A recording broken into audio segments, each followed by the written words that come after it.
Matius 24 ayat 45 sampai dengan yang ke-51.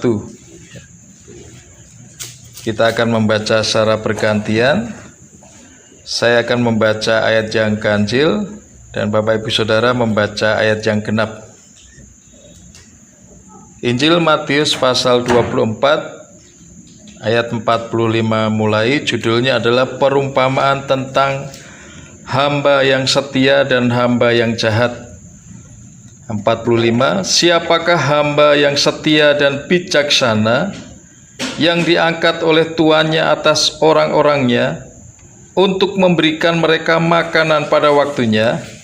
Berbahagia hamba yang didapati tuannya melakukan tugasnya itu ketika tuannya itu datang. Aku berkata kepadamu, sesungguhnya tuannya itu akan mengangkat dia menjadi pengawas segala miliknya. Akan tetapi apabila hamba itu jahat dan berkata di dalam hatinya, Tuanku tidak datang-datang, lalu ia mulai memukul hamba-hamba lain dan makan minum bersama-sama pemabuk-pemabuk, maka Tuhan hamba itu akan datang pada hari yang tidak disangkanya dan pada saat yang tidak disangkanya, dan akan membunuh dia dan membuat dia senasib dengan orang-orang munafik. Di sanalah akan terdapat ratapan dan kertakan gigi. Bapak Ibu Saudara yang dikasihi Tuhan, kalau kita memperhatikan di dalam Injil Matius ini, ya, khususnya pasal yang ke-24, di sana judulnya adalah khotbah tentang akhir zaman. Jadi ada perikop-perikop yang membicarakan tentang kedatangan Tuhan yang kedua kalinya. Namun di dalam penekanannya ada beberapa hal yang disampaikan. Salah satunya adalah tentang hamba yang setia dan hamba yang jahat yang barusan kita baca, ya. Berbicara tentang hamba ini berbicara kepada gereja Tuhan itu sendiri. Hamba ini terjadi melalui sebuah proses. Dahulu firman Tuhan menyatakan bahwa anak-anak Tuhan, hamba-hamba Tuhan, orang-orang percaya sebelum menerima Tuhan Yesus sebagai Tuhan dan Juru Selamat mereka, mereka disebut sebagai hamba dosa. Sehingga melalui karya penebusan Tuhan Yesus di atas kayu salib, yang semula adalah hamba dosa, itu ditebus menjadi hamba Tuhan. Seringkali kalau berbicara tentang hamba Tuhan, kita identik dengan pendeta, ya. Tetapi kalau kita mengacu kepada kebenaran firman Tuhan, bahwa setiap orang yang ditebus oleh Tuhan, ya, dia beralih posisi dari hamba dosa menjadi hamba Tuhan. Artinya tidak menunjuk kepada profesi seseorang, tetapi lebih menunjuk kepada gereja Tuhan. Nah, jadi dari situ kita melihat bahwa pengertian hamba yang ingin saya sampaikan itu tidak menunjuk kepada pribadi atau profesi seseorang, tetapi lebih menunjuk kepada gereja Tuhan, yaitu kita semuanya yang sudah mengalami penebusan. Kita disebut hamba. Artinya salah satu tugas yang harus kita kerjakan adalah apa yang diperintahkan oleh Tuhan. Di dalam hal ini kita perhatikan bahwa yang Tuhan perintahkan bagi gereja Tuhan, ya, memang kalau kita melihat ada beberapa bagian. Namun bagian yang paling penting adalah amanat agung Tuhan Yesus. Bagaimana gereja Tuhan diberikan tugas untuk menjadikan segala bangsa murid Tuhan. Di sisi lain, tugas yang Tuhan berikan adalah supaya gereja Tuhan itu atau kita sebagai gereja Tuhan pribadi lepas pribadi, kita pergi dan menghasilkan buah. Jadi saya percaya bahwa sebagai hamba Tuhan, ya, sebagai orang-orang yang sudah ditebus oleh Tuhan, tugas-tugas itu harus kita lakukan, menyenangkan hati Tuhan. Ada dua tipe hamba yang disampaikan melalui perikop yang barusan kita baca. Yang pertama adalah hamba yang setia dan bijaksana, dan yang kedua adalah hamba yang jahat. Perumpamaan yang disampaikan oleh Tuhan Yesus ini menggambarkan bahwa di akhir zaman kehambaan kita di hadapan Tuhan itu diuji. Kehambaan kita itu akan mengalami sebuah proses yang pada akhirnya menunjukkan apakah kita ini hamba-hamba Tuhan atau gereja Tuhan atau orang percaya yang punya kualitas yang baik, ataukah masuk bagian yang kedua, yang tidak baik, yang jahat tadi. Hamba yang setia dan bijaksana itu adalah hamba yang memang dipersiapkan untuk melayani Tuhan. Jadi kalau kita melihat perbandingan hamba Tuhan yang baik, hamba yang setia dan bijaksana dengan hamba yang jahat tadi, perbedaannya, kalau hamba yang setia dan bijaksana itu dia melaksanakan tugasnya itu entahkah ada tuannya, entahkah tidak ada tuannya, dia mengerjakan dengan setia. Dia bijaksana menggunakan waktunya. Tetapi hamba yang jahat adalah hamba yang mempergunakan kesempatan untuk mencari keuntungannya sendiri. Sehingga dikatakan di sini hamba yang jahat tadi, dia justru memukuli hamba-hamba yang lain, dia justru makan minum, dia berpesta pora, ya, dan lain sebagainya. Sesuatu yang tidak berkenan di hadapan Tuhan. Tidak mengerjakan tugasnya, tetapi melalaikan tugasnya. Dua gambaran ini sebenarnya kalau kita bandingkan dengan perumpamaan-perumpamaan yang lain, kalau kita lanjutkan, kita akan ketemukan bahwa ini sebenarnya identik atau memiliki kesamaan dengan perumpamaan tentang gadis-gadis yang bijaksana dan gadis-gadis yang bodoh.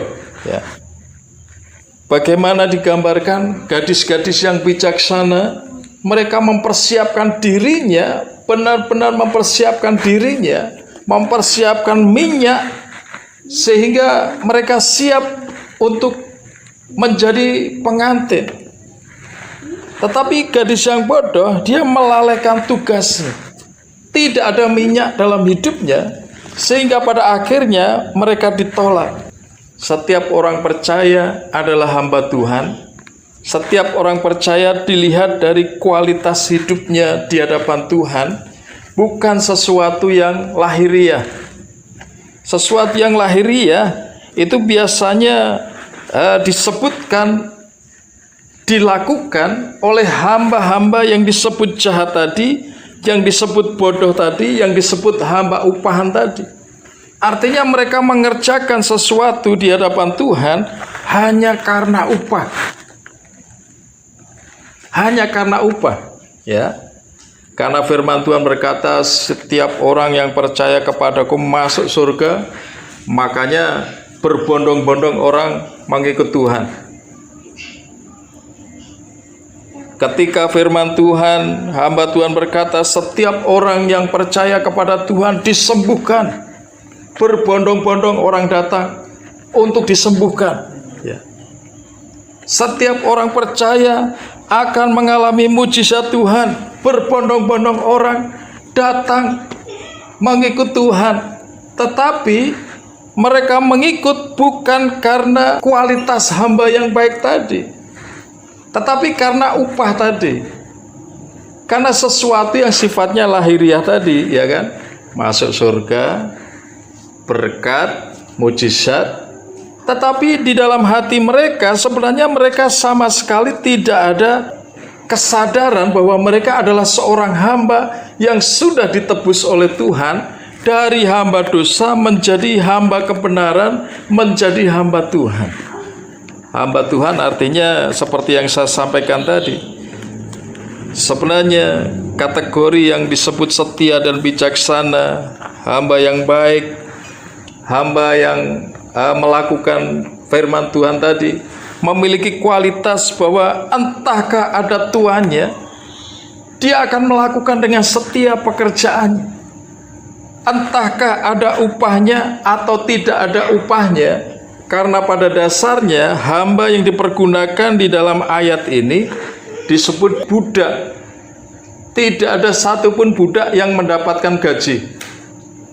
Tidak ada satupun budak yang mendapatkan upah. Artinya mereka melakukan tugas pelayanan mereka, menyenangkan hati Tuhan, itu tanpa upah.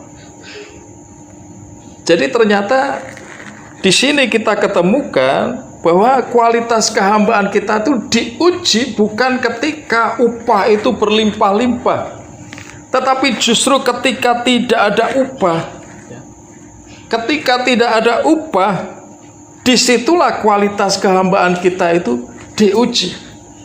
Apakah ketika kita mengiring Tuhan sebagai orang percaya, kita tidak pernah mengalami mujizat, mungkin maaf kata seperti itu, berkatnya pas-pasan, ya, lalu kemudian masalahnya banyak, tetapi tetap setia kepada Tuhan, saya katakan disitulah sebenarnya kualitas kita itu terlihat. Tetapi ketika seseorang, ya, yang dikatakan hamba yang tidak baik, hamba upahan, mereka hanya memfokuskan kepada nilai-nilai materi. Ketika berlimpah-limpah setia kepada Tuhan, saya katakan itu jauh lebih mudah.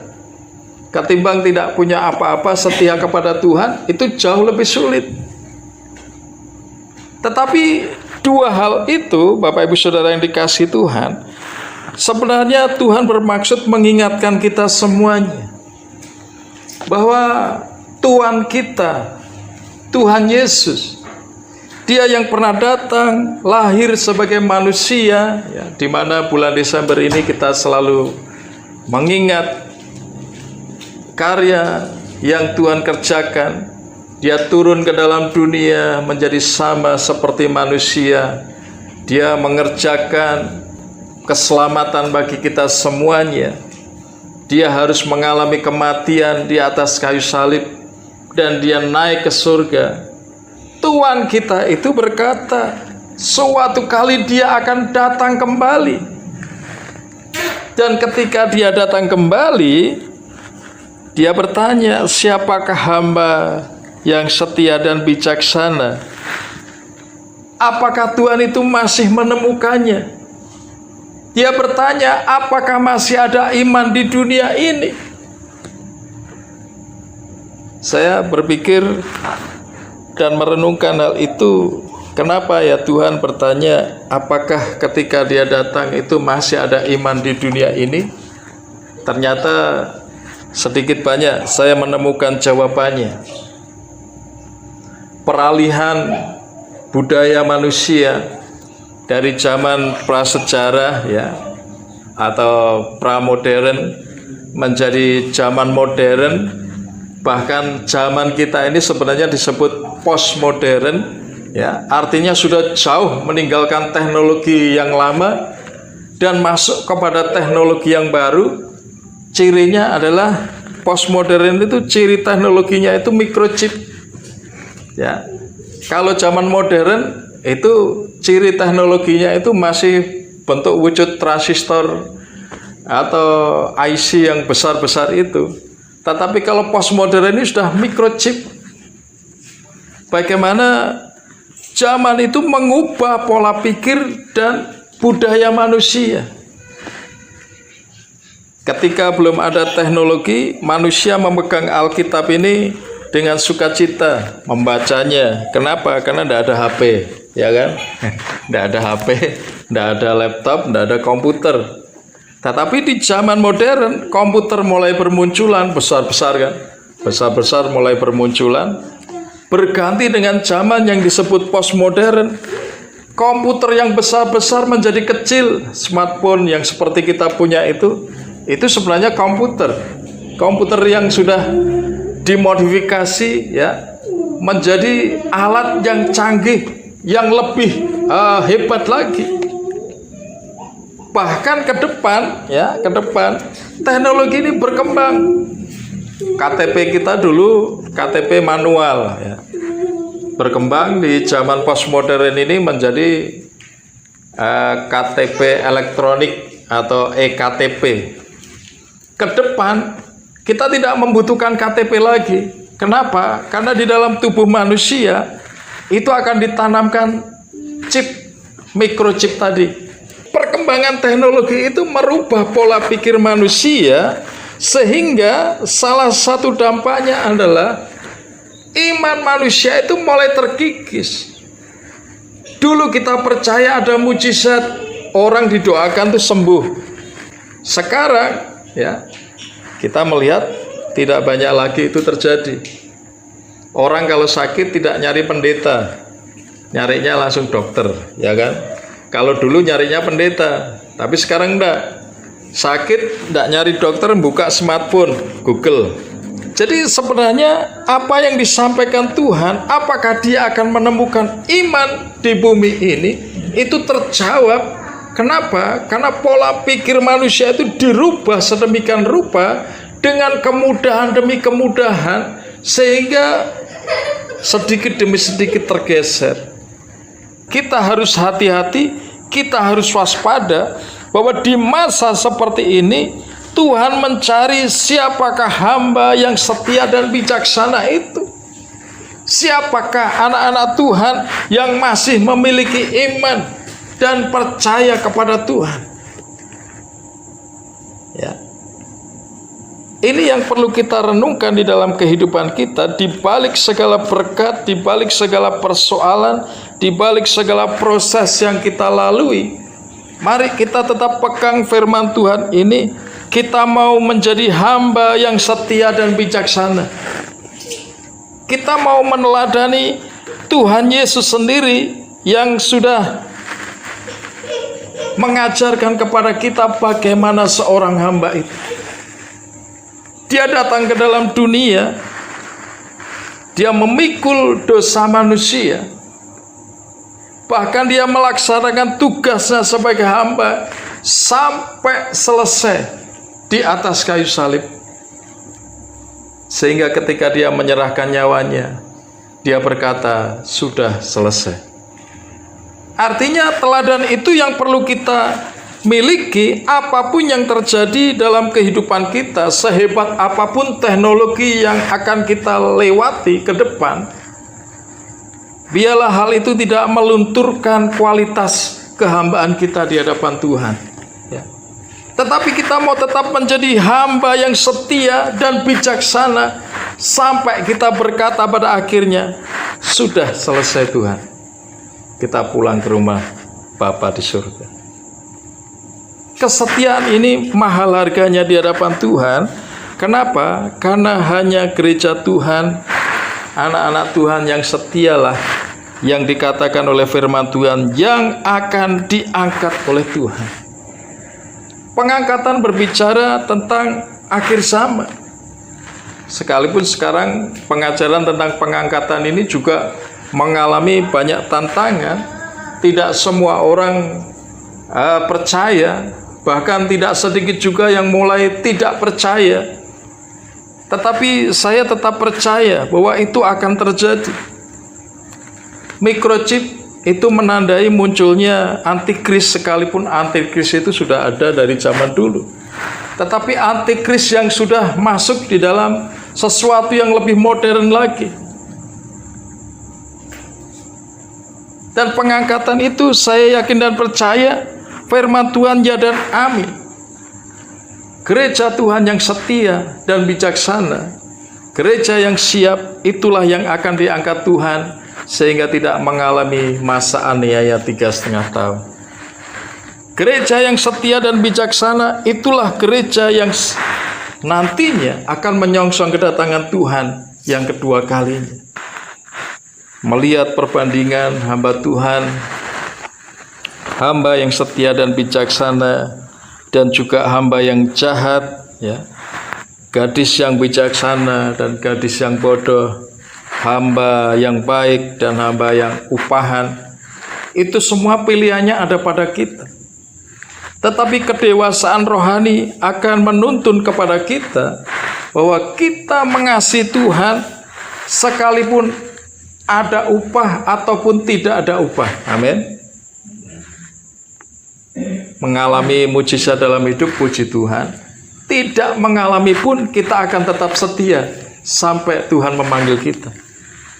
Jadi artinya bahwa motivasi kita, kualitas kehambaan kita terlihat di dalam hal ini, bahwa sebenarnya kita menjadi hamba Tuhan.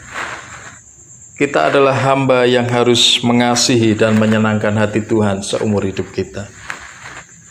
Bapak Ibu Saudara yang dikasihi Tuhan, kita sudah di penghujung tahun, ya, tidak terasa sekalipun di masa pandemi, di masa sulit, ya. Tapi saya melihat bahwa tahun ini sudah menguji kita semuanya.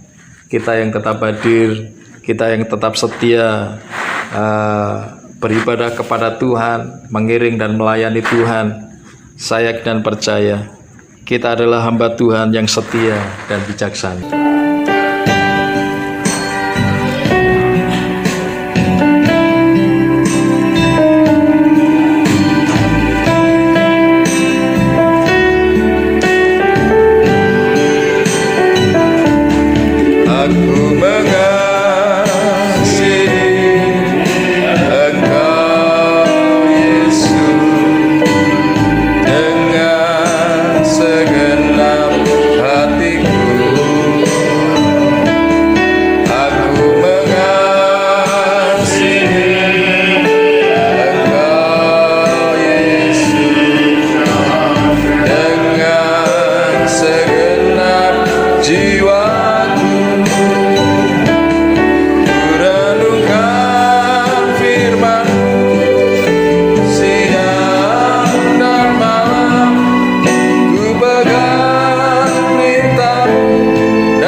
Aku mengasihi